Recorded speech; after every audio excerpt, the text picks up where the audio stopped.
Set your course for the Hoth Takes podcast.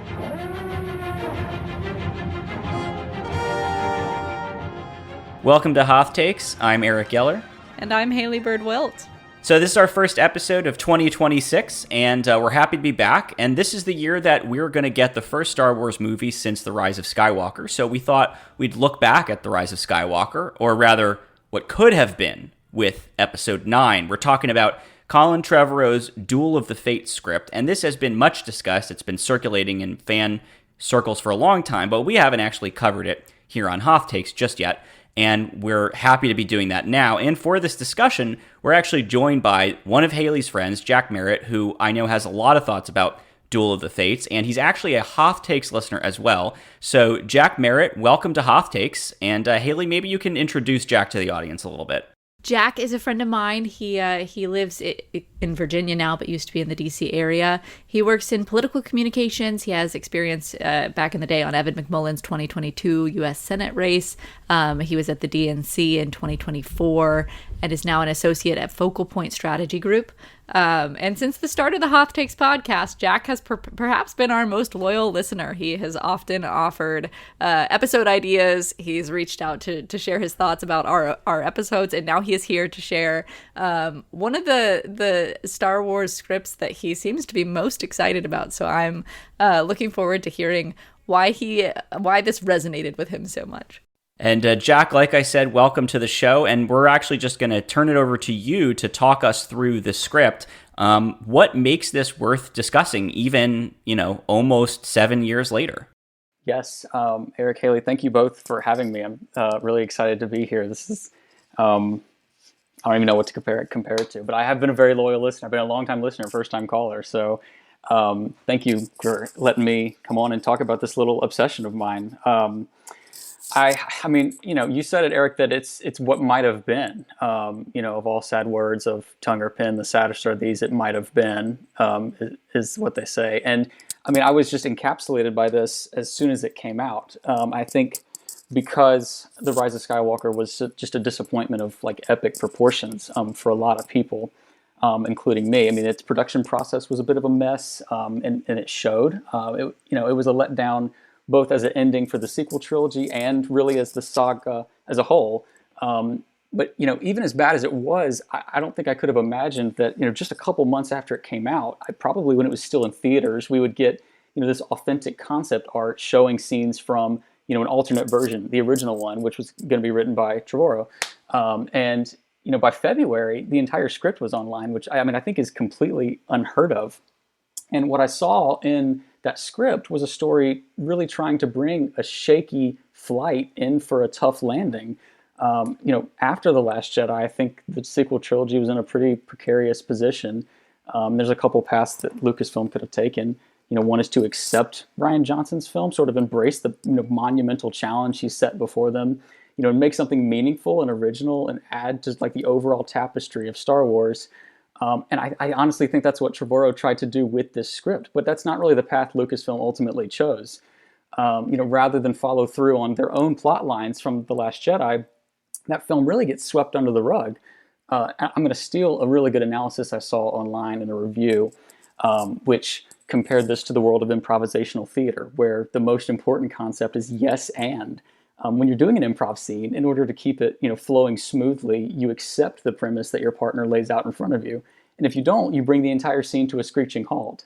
And The Last Jedi was a plausible yes and to The Force Awakens, but The Rise of Skywalker was sort of a resounding no, actually, to The Last Jedi. And as a result, you have like this discombobulated trilogy that doesn't make any sense. I'm very much a believer in the Grace Seeger's school of thought, which says that the sequel trilogy is now simply unnecessary. It failed to justify its own existence. And looking back, The Last Jedi, which is not perfect, of course, it's the only film that really does anything remotely new or interesting. And I think that Duel of the Fates was just brave enough to follow through on everything from that film. It embraces the challenge of a dead Snoke and a Rey who's nobody.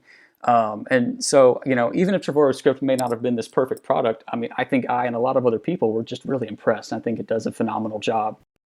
Yeah, and one of the things in reading through what's in here, you really are struck by how much like The Last Jedi, this script would have done some bold things, not just with the characters, although there's certainly that, but also with just the nature of what it means to be good or evil and what it means to try to balance the Force. I mean, dating back to the idea of the Chosen One, fans have debated, what does it mean to have balance? Does it mean light and dark? Does it mean a little more light? Is it just light? And I think this script would have really taken I'll say kind of a controversial approach to trying to answer that question.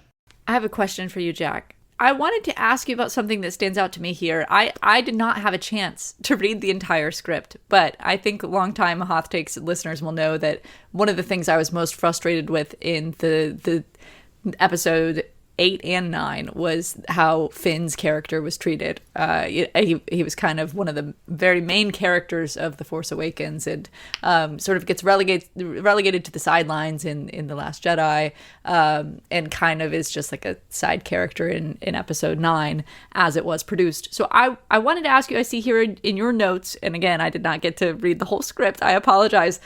Did he have a larger role to play in this alternative script, and can you summarize it for me? Was it good?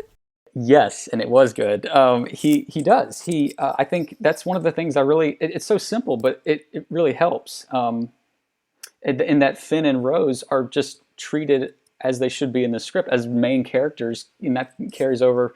I think Finn may have been reduced a bit in The Last Jedi, but I mean, I think he was certainly in a large portion of that movie and had an important role. And that's just carried over. And so rather than, doing these really inexplicable things like adding, Zori Bliss and Jana and all these people who are very quickly and easily forgotten, this script focuses on these established characters, which I think is just a really good decision. It's really just respectful of them. And so Finn plays, he and Rose have this mission, the group sort of separates. And so into 2 or 3 different groups by the time it's over. And Finn and Rose go to Coruscant, which I think is really cool. And their mission involves the old Jedi Temple. And one of the just sort of main things about this story is that there's this mass communications blackout between neighboring systems. So they can't talk to each other. And the way that the Resistance is going to get around this is they're going to go to the temple on Coruscant, where, which is the capital, where the First Order is taken over. It's this desolate place. But the old tech in the temple, is immune to this blackout. And so Finn and Rose go in there. They try to work around that, and so that they can broadcast this message from Leia to everybody, and to sort of galvanize people to rise up. And once they do that piece, Finn discovers this this underground sort of thing in the sewers of Coruscant, where a lot of displaced people are living, who have tried to get away from the First Order, and he rallies those people to we have to do something about this. Let's go up and let's stand up and let's take this city and this planet back. And along the way, Finn is able to make a connection with a stormtrooper that he recognizes from his time being a stormtrooper. And he plants a seed there, which later turns into that stormtrooper, turning along with a number of others. And so it all sort of builds into this climactic thing on Coruscant that Finn is a really big part of. And that, to me, is probably the best part of the script, to be honest, in that it actually uses the promise of what Finn represented in that first movie, which is kind of an everyman, a person who was taken in by the system at a vulnerable point and turned into a weapon of evil, who then was able, in some way, to step out of that system, recognize the moral rot of the system, and work towards the betterment of all. Well, the movies kind of just leave him there. He doesn't do anything about that. He does meet another stormtrooper who left, Jana, but they don't take that idea any further, whereas this script actually pays off the idea that Finn has this uniquely kind of insurgent populist perspective as really the only main character who is an everyman. Poe's not, Rey's not, the other rebels that we really focus on are people like Leia. He's the everyman. And this script really seems to pay off the idea that he would want to help people rise up and fight back. Yes. Yeah, absolutely. And I think it's a natural end. It's a natural bookend when you have this guy who decides, I think it's his first battle, like, I'm not going to sit here and shoot civilians. I'm just not going to do it. And, a very natural bookend is like all these other stormtroopers coming along, all these other displaced citizens coming, and, he's the revolutionary leader. He's the guy like on top of the tank. I mean, it's very cool. It's really respectful to the character of Finn. It's respectful to the vision. I think Trevorrow said this, I mean, years before any of this, like before he was fired or anything, that he was going to try to do a really satisfying ending to everybody's story. And I think this is what that is. And the mission that we're even talking about here to Coruscant, I mean, just the fact that we're seeing Coruscant in this big set piece battle, and also as this place of like decay from the era that we remember it from in the prequels. I mean, just to see Coruscant would have been great. I remember when it first showed up in Andor and it had that caption, "Capital of the Galaxy," and it really had that feeling of like, we're so back, right? Like Coruscant is getting the love that it deserves on screen after years of neglect in live action anyway. And this would have given it even a higher profile than that, which I think would have been really cool. Jack, was there anything about this script that fell particularly flat for you that you like? Even granted, I will grant that some of this, especially Finn's role, seems much better than what we did get. Was there anything in this that would have been worse? Well, I tell you, it's hard to be worse than the Rise of Skywalker. I'm like sympathetic to the fact that that was a really troubled production, but I mean, it's just as a film and as a Star Wars film, it's quite a product. But I do think so. There's something of a will they, won't they, can they thing with Rey and Poe that is a little jarring. And so there is something of a romance there that Rey like sort of struggles with, and she tosses that over in her mind of like, can we do this? Like the old Jedi, like it was, they had to be very detached. So shouldn't I do that? And Poe finds that frustrating. I part of the impetus there may have been that Trevorrow saw that Rian Johnson sort of gave Finn and Rose a closer relationship in The Last Jedi, and so even though Finn is just really obsessed with Rey in the first film, maybe a little bit of the second film, I think that he made the decision, well, we're going to do something with Poe instead. I don't think it is the worst thing I've ever seen. It seems to come out of left field, and this story I think would have taken place some years after The Last Jedi, and so it's not really unrealistic, but I think that would have surprised people. Can I also submit a candidate for maybe not something that falls flat, because again, we don't know what this would have looked like in the final movie, but definitely something that was kind of jarring for me, which is a big like philosophical tenet of this movie, is trying to redefine balance and redefine like how a Jedi should use the Force. In that final duel that they have in the script with Kylo, Rey essentially embraces the light and the dark and describes the balance as basically being using both of them, not denying those emotions that might be associated with the dark side, that kind of desire, love, even saying that she's not going to deny her anger. And the script seems to be making this argument that that's really balance, using the light and using the dark. And I don't know, it makes me a little uncomfortable to have it, to see this script saying the true nature of balance is using both of these things, because what does using the dark side mean if not using these very evil powers that are all we see Darksiders doing? Like, I understand not denying those feelings, but taking it a step further and saying I need to actually use both sides of the Force to find balance, that strikes me as perhaps a bridge too far, and kind of almost redefining the Force away from what George Lucas said, which is when you use the dark side, you inherently corrupt yourself. Like, that's where the Sith eyes come from. There's no way, you can't just do it once. It doesn't work that way. And so I guess, Jack, I'm curious what you think of the way the script tries to portray, using the dark side as part of a balancing act. Absolutely. I mean, it would have been enormously controversial. I think people would have been a little flabbergasted by this. The idea that, Rey is frustrated by this concept, actually. I mean, I think she asks the same questions that you do, and she has a little dojo where she and Luke do some training in this script, which is kind of cool. But she's like, well, what is this? Honestly, like, the darkness will snuff out the light, or the light, overwhelms the darkness. What is this balance? And I think this is a question you guys have asked on this podcast. And so this is something that a lot of people wonder, because is it just the existence of the light? If the light side is in power, if the light side is overwhelming, is that balance? And so this this is a fundamentally new interpretation of sort of what it means to be a Jedi, embracing both of these things. And part of it may be the idea that attachments are okay.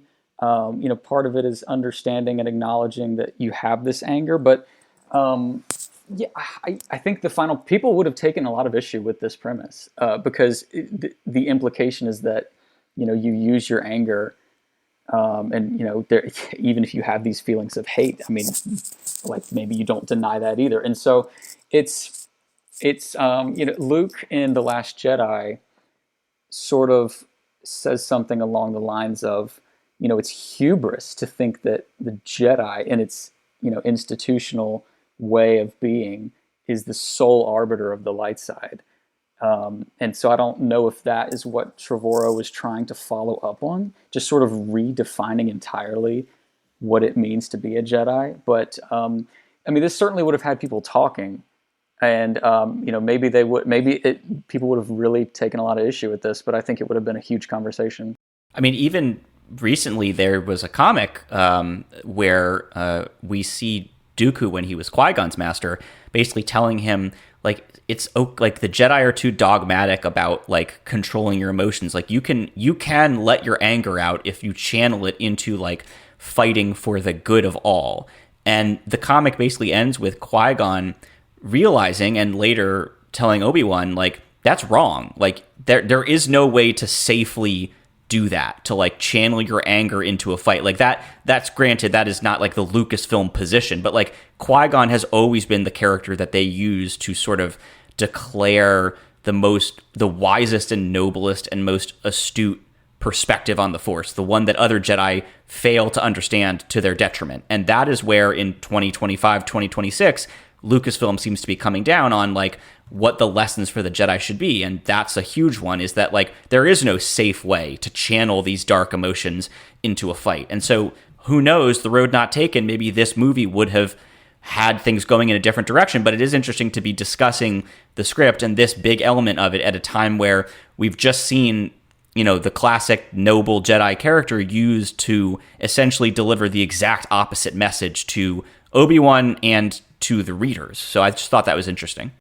At the risk of bringing too much of the real world into that discussion, I think I do think that Rian Johnson's like his angle in The Last Jedi does partly come from like institutional distrust and his own like upbringing. So I don't know how much you've like done reading on Rian Johnson's life as a evangelical youth group kid, but he was a youth group kid and extremely evangelical growing up, and he's talked pretty openly about this. Jack and I were just texting about the Wake Up Dead Man, which is the newest Benoit Blanc mystery, and Rian Johnson has talked again publicly about this, how it's kind of his reckoning with faith.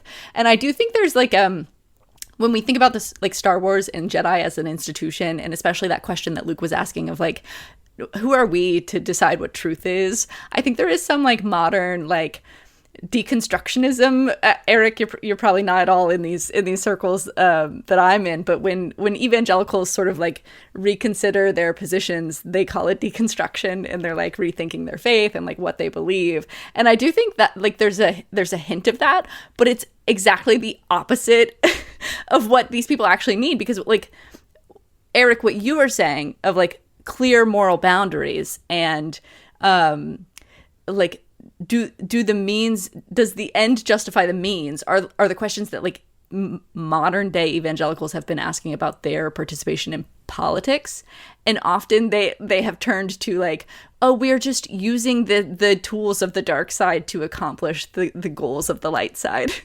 And it does not corrupt us at all. We are the end justifies the means. So I think when you like give a little bit of wiggle room in terms of questioning the institution instead of like holding fast onto the moral principles that people theoretically should be following. Like there's a weird reverse echo of like, that doesn't work out the way you think it should. I don't know. This, again, I'm bringing far too much modern politics into this, but Rian Johnson slightly invited it by being a former youth group kid. Well, and Jack, one of the things I remember reading about the reaction to this script was there was a lot of disappointment among people about how dogmatic Luke was portrayed as being, and the script sort of has Rey break from his view of the Jedi, and people were like, I don't like what this does to Luke. I don't like how this makes him seem. They're positioning him as the stodgy old way, and Rey is going to break from that. But how did you see that? I'm not entirely sure, because it's an interesting way to portray him, not having grown up, of course, with any like institutional knowledge of the Jedi and not being raised in the environment that Anakin was. That it seems an unnatural position for him to be a stodgy institutionalist. His training having been, running on Dagobah, not growing up in the temple. But perhaps in this instance, that just would have been a natural role for him to play. But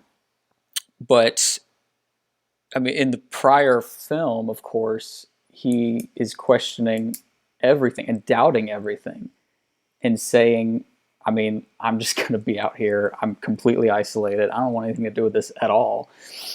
And so, I wonder if this was just a really tricky balancing act. And I wonder if Trevorrow, even in trying to really honor and follow up on the plot lines of The Last Jedi, thought that, with Luke's final sacrifice and with his choice to get involved at the end, to do something to help the Resistance escape, that maybe this was sort of the fulfillment of his arc, and he, has come to appreciate the value of this stuff, and maybe that's what they were trying to weave in this last one. It's The Last Jedi is a hard thing to follow up on. To be fair to all sides, they should have just let Rian Johnson do it. That's my question. Why did this process end up this way? I think we could do a whole, Hollywood Reporter 3-part feature series about the making of the trilogy from the macro perspective. But I would also like to know why they didn't have more of a plan.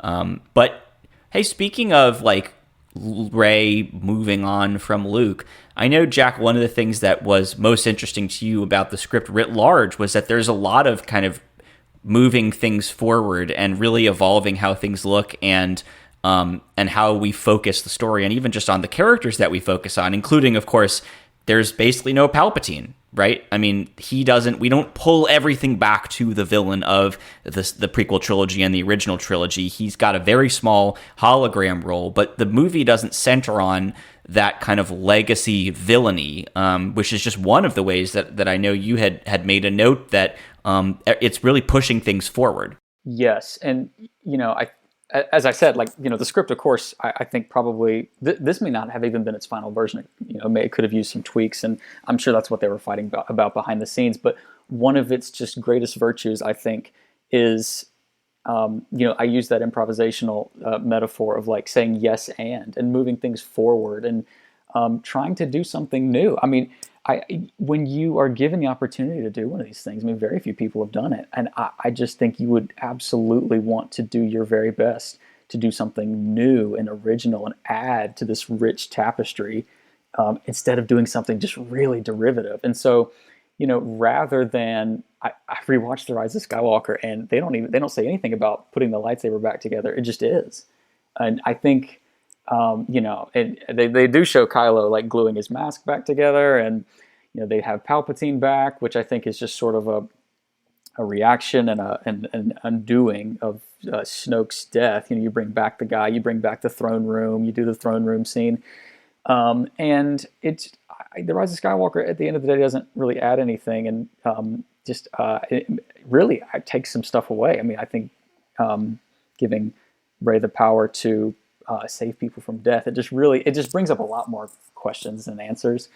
And so I do love that notion. I think, Colin Trevorrow, it reads like a love letter to the saga. It reads like something that's questioning some tenets of the saga, certainly, but I think he just took a really big swing and really tried to do something brand new. And it probably scared a lot of these people behind the scenes, to be honest. I mean, Bob Iger, in one of his books, said that when George Lucas watched The Force Awakens, he more or less said, well, there's nothing new here.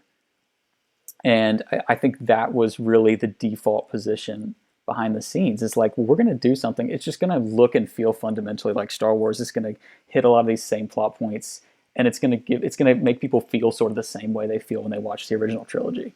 And I think Trevorrow just didn't really want to have anything to do with that. Yeah, and he does take a lot of big swings, including one of the things that I know you wanted to talk about is the treatment of the First Order, really giving it a menace that I don't know that the sequel trilogy in its final form could really match. I have to imagine that, Haley, this would have been one of the parts of the movie that you would have disliked the most, quite how grim and dark this script would have gotten. But it does really give the First Order a chance to, I don't know if shine is the right word, but he does give it a menace that I think makes it, if anything can make them worthy of being the galaxy-threatening antagonists, this would be it.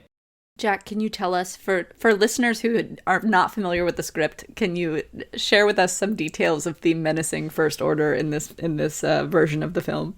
Yes, of course. This just came to me. It honestly reminds me a little bit of the Empire's portrayal in Andor, which is taken very seriously. I mean, it's easy to see them as these sort of cartoonish, incompetent villains. And Andor, the Empire's scary. And I think the First Order would have gotten a very similar treatment here. They're treated a little cartoonishly in the Rise of Skywalker, and maybe that's part of why they bring out the Final Order, which is this inexplicable fleet of 10,000 ships and all that kind of stuff. And but here this is like an authoritarian government that rules with an iron fist and just scares the crap out of everybody. I mean, they do a public execution on Coruscant. Torture is not a new thing in Star Wars. I mean, torture has been implicated in a number of the movies, but they torture Rose for information, and it's implied to be pretty brutal. And upon this is not about the First Order's might, but I mean, Hux at the end of this thing commits suicide once he sees that the day is lost, everything's lost, and the Resistance is going to win this thing. Hux takes out a lightsaber from a collection he has, and he commits suicide. And so the movie overall is way more hardcore. But I do think, and again, there's a balance here where I think Lucasfilm or Disney they do want these maybe to be kids movies, but they want them to be accessible to everybody. And so this is another one of these things where it's I could see this fight behind the scenes of this is a little much. it's a little scary. And so I can see why people would have had some trepidation with this, but it's another one of these things where it's a big swing and it just takes it seriously. Yeah, and I don't know how the torture would have been portrayed, but if you think about the torture scene we get in the sequels, which is in The Force Awakens, where it's Kylo using the Force on, I guess first Poe and then Rey, it's this, it's sort of like torture with the edges sanded off. That they are experiencing anguish, and this is very difficult and painful and awful for them.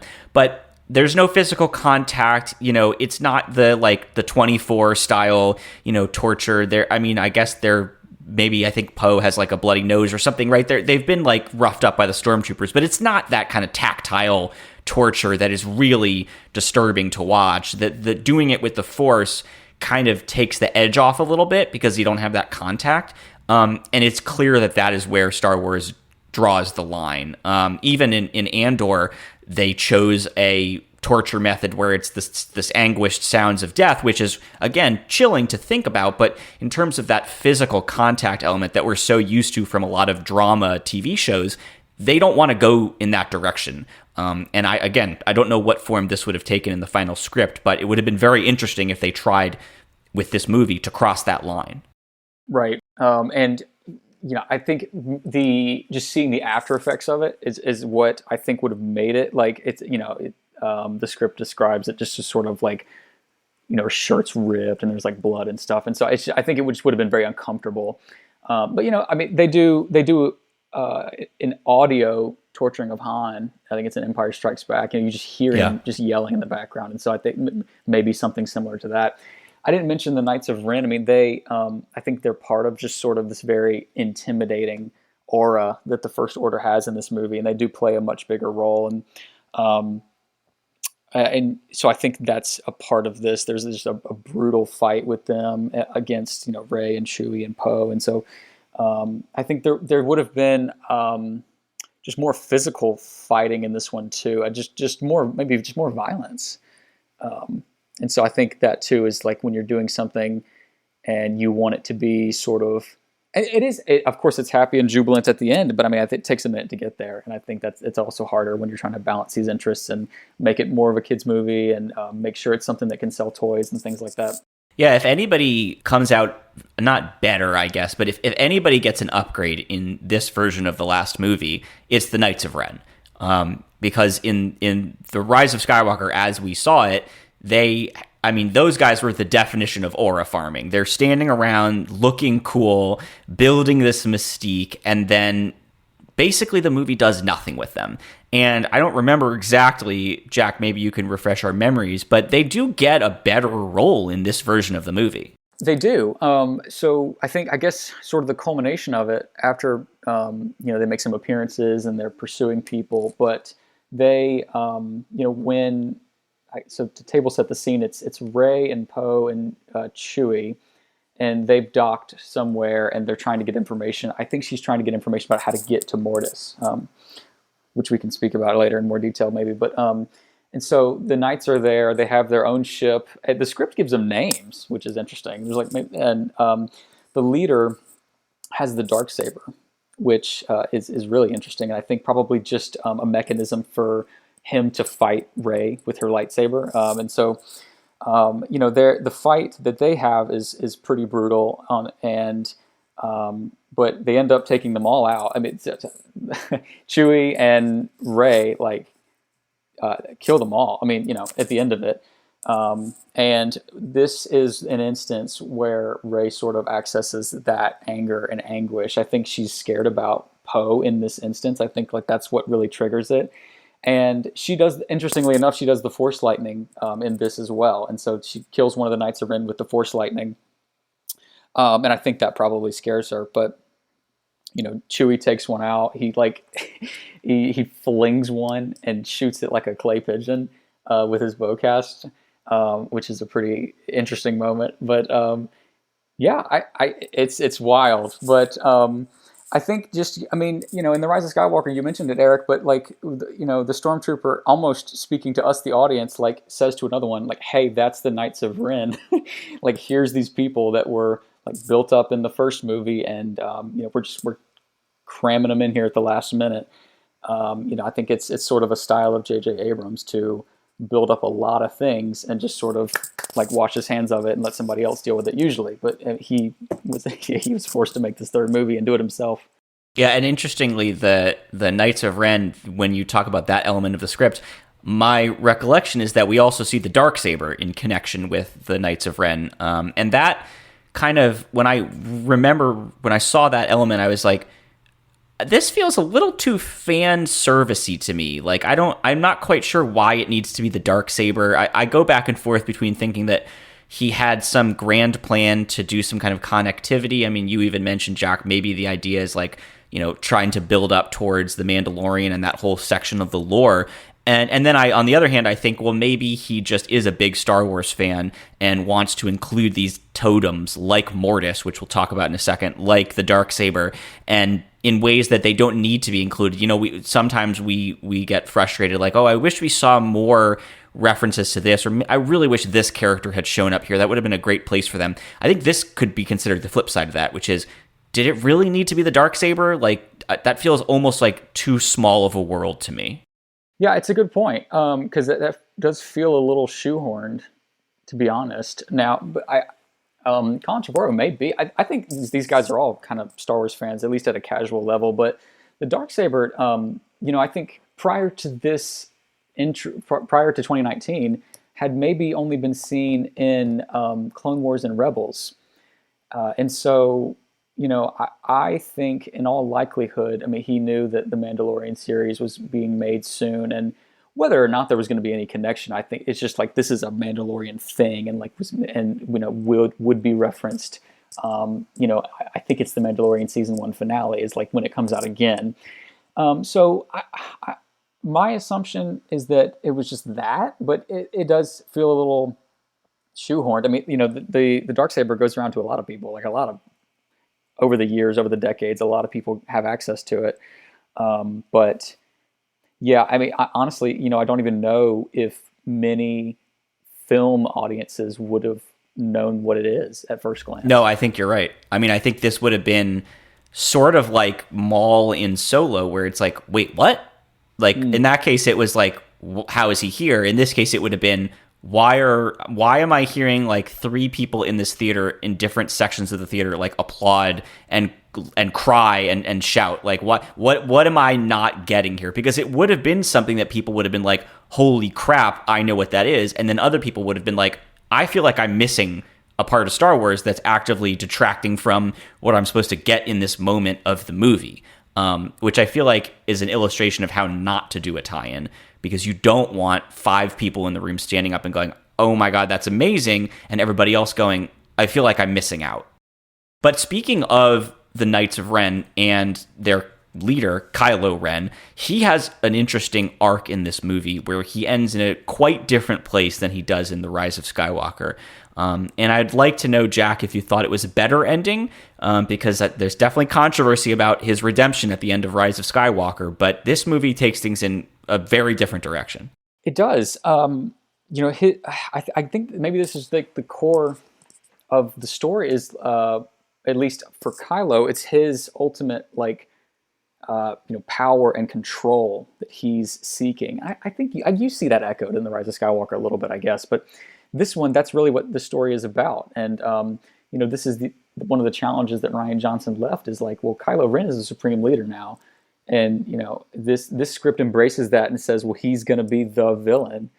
And Kylo's journey takes him to, this creature who teaches him this new skill. And, eventually he gets to Mortis. But, the ending, honestly, it's a little ambivalent. I think it's enough to where, people could have had a lot of theories. I think it would have been talked about. I think people, so rather than it being a really obvious redemption with him with the blue lightsaber, with him no more armor, and, he and Rey get a kiss. So it's like really obvious he's a good guy. Well, I guess I should explain it. Like the power he learns from this creature is a little weird. He learns to suck the life force out of people, and it's very extreme, and it's really crazy, and and so he does that to Rey during their really climactic battle. But when they've just about fought to the death and they're sitting there and everybody's all bruised and beaten, he decides to relinquish that and to give that back. And as he does that, that's after Leia has sort of reached out as she does in The Rise of Skywalker. She sort of reaches out to reach him one last time, and he dies right there. But I think the very subtle implication that people could have really done theories about one way or another is that there's light in his eyes as he goes out, and that it's an act of goodwill. It's an act of light right at the end. But is that redemption? Is it enough? And so it's more ambiguous. I think people would have been frustrated by that.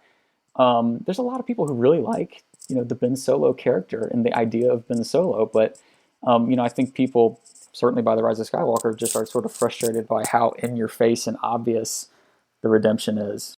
Haley, would you have preferred a more ambiguous ending for Kylo where... You know me. I think you both know that I'm unsubtle. on things like this. And like maybe this would have been more artful, but one of the highlights of episode 9 for me is that they actually did do the redemption of Ben Solo. I like to watch a bad guy turn to the light side. And there's probably some element of I can fix him on Rey's part too. Yeah. So, we mentioned Mortis, and it does play a big role in the movie. I had just said I think the inclusion of the Darksaber is a little bit of like, I'm a Star Wars fan myself, and I want to include this cool, shiny totem to get the fans excited.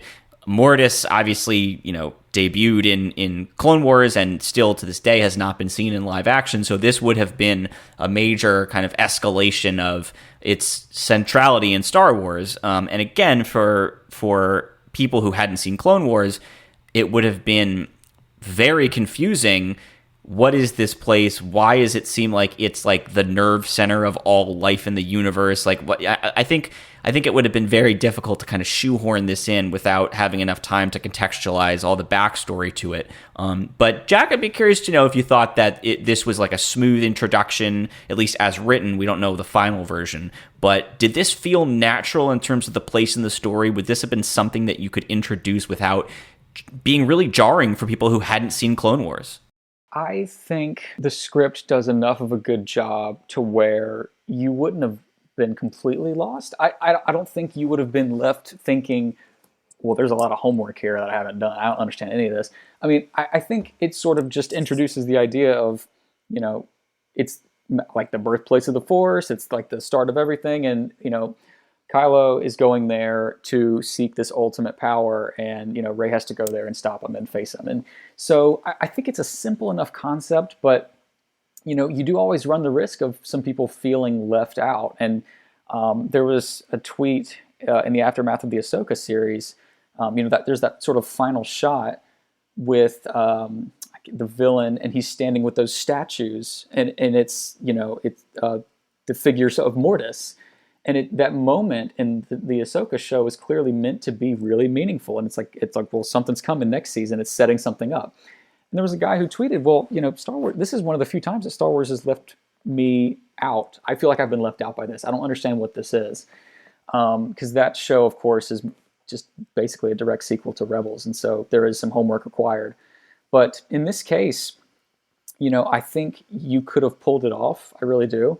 And this is another instance, to me, of this movie, warts and all, or I'm sorry, the script, warts and all, being sort of a love letter to all eras of Star Wars, and doing its best to honor and embrace all of the eras. And honestly, between Mortis and Coruscant, the prequel era would have really gotten a lot of attention.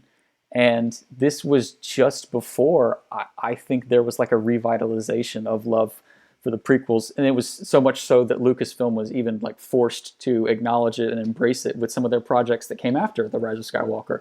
I don't think they were quite there yet, which probably was a big hit against all of these ideas.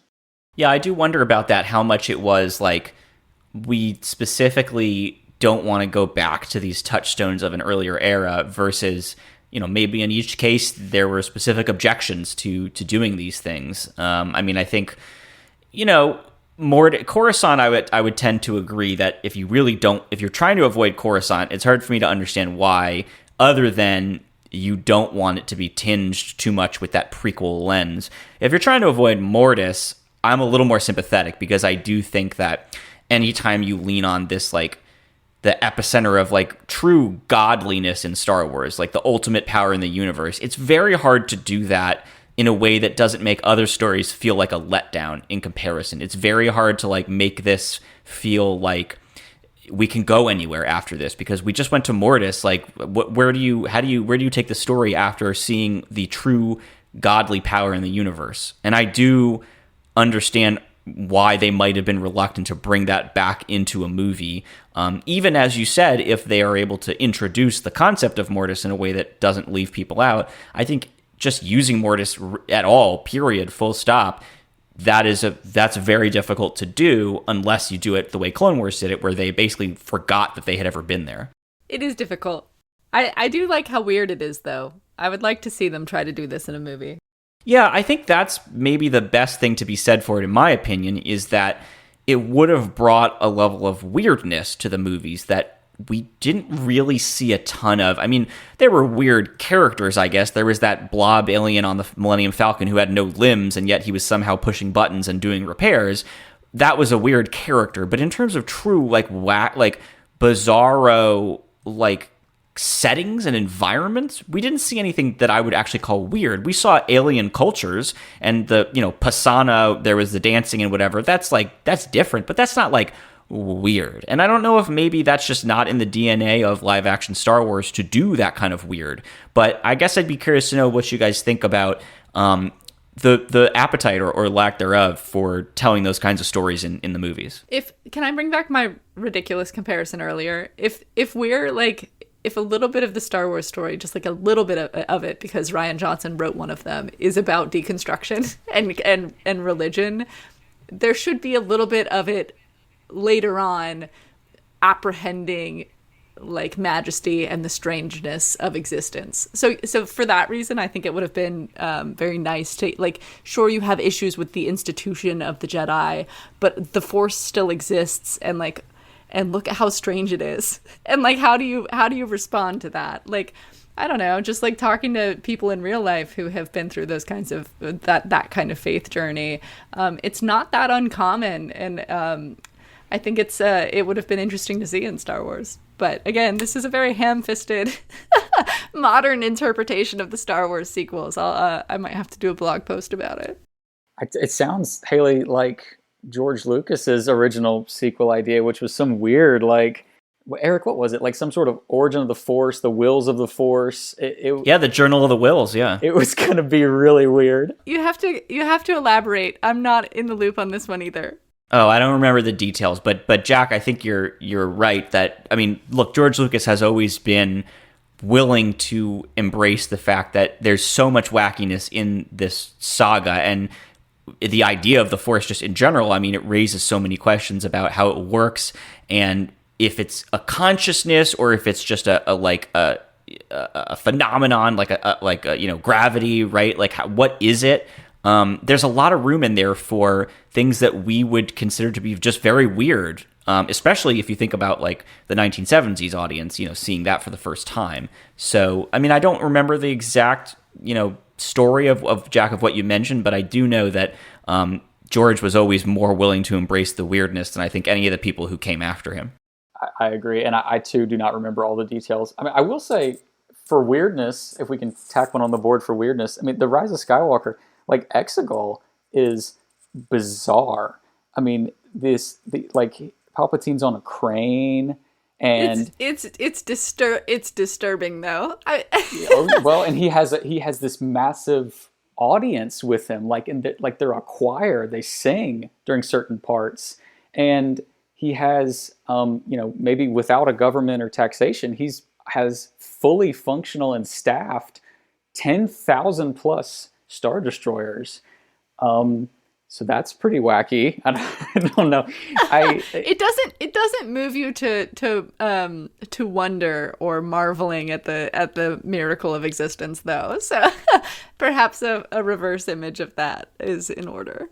Yeah, I think that's an example of I don't know the best word to distinguish from weird, but just bizarre, I guess. Bizarre, I think the connotation being more what am I watching? Whereas weird is oh my goodness, what am I watching? There's a little bit more positive version of it. I think for me, Exegol was definitely different, but that's the best thing you could say about it. It might be one of the things they executed the best about that film is, you're right, Jack, it is very strange. And it felt claustrophobic watching it. I felt trapped in Exegol. Yeah, they nailed the creepiness element of it for sure. Jack, I know we've covered a lot of ground, but are there any other big either story beats or themes of the script that you want to be sure to mention, things that really stand out and kind of define, what we saw here in Duel of the Fates? I think we've covered it well, to be honest. I think we've covered the main beats well. And there's a lot that I like about it, but I think there's just a lot that could be debated. And I think this has been a good discussion of all of that. I mean, because it's I don't think it's a perfect product. I think it's something that is so different and, norm busting and challenging. And, I think it would have been, far better than what we got. And I think at the end of the day, it was worth the big swing. When you put out a movie like this, I mean, it's going to make $1 billion regardless. The Rise of Skywalker made $1 billion. And, I think playing it aggressive like this rather than playing it safe and closing out with this really big bang that leaves some questions, leaves some people like maybe uncomfortable or just like certainly leaves people talking, I think it would have been worth it. Yeah, and there's a lot in here that we weren't able to cover in detail. I mean, one of the things I like is the way that Luke's ghost does kind of haunt Kylo. I think a little bit, emphasizing a little bit more the idea that like he was Luke's biggest failure, and I would think Luke would want to have something to say to him. And we know that that Force ghosts can appear to people and often tell them either I'm very, I'm proud, or you got to go do this, or I'm disappointed. I mean, I think that would have been kind of cool to see as long as it wasn't like kind of in a goofy way. But that was one thing I did want to mention before we go, because I was happy to see that part of the script. Is there like a little tidbit, something like small, where you're like, I'm glad that was in there. I'm glad that almost became a Star Wars movie. Well, that's a great one. I do like, it's sort of a taunting, but it's also, I think, Luke is legitimately trying to bring him back. I mean, he's reaching out, and he continues that up until the end. And there's one thing in here that's kind of cool, and it's on Mortis, and Kylo sees a vision of himself like as a teenager at Han Solo's doorway, and I think he's leaving Han for the last time. And Han in that moment, in this flashback moment, rather than this memory that we got in The Rise of Skywalker, Han is also like sort of trying to bring him back. There's a desperation in that of like, I mean, what are you doing here? Why are you dressed like this? I mean, what if we come home? And so I like that moment a lot too. And I think that is, the memory thing is interesting in Rise of Skywalker. I think that's a little bit better use of Han, showing something in the past, showing that, he and Leia were, it tore apart the whole family, but they were trying desperately to get Ben to stay. Oh, I didn't really give my verdict on the Poe Rey romance, but I will now. Oh, yes, we need to hear your take on the romance elements of this. So I did actually, I read the first 5 pages of the script, which it's like a 150-page script. So I did not make it very far. I did not do my homework for this episode. But very early on, Poe is like hinting at how he likes Rey, and I don't like it. I don't like the vibe of it. Even though you would think I would, because I'm so into romance and Star Wars, but I'm such a loyal Rey Finn person. Like, if any story deserved to have seen its full conclusion, it is that one, because that is the story they started telling in the first film, which was good, by the way, Jack. I loved The Force Awakens. Probably I loved it so much because Rey and Finn were starting to fall in love. Who knows? Maybe that's why I enjoyed it. Anyway, yeah, maybe it's convincing, maybe not. But maybe later in the script, I would find my opinion changed. But I just, it's gotta be Rey and Finn for me. What you missed is on page 27, the Rey and Poe turn to the camera and say, "Haley, is there anything we can do to make this romance work better?" That was on page 27, so you didn't get there. No.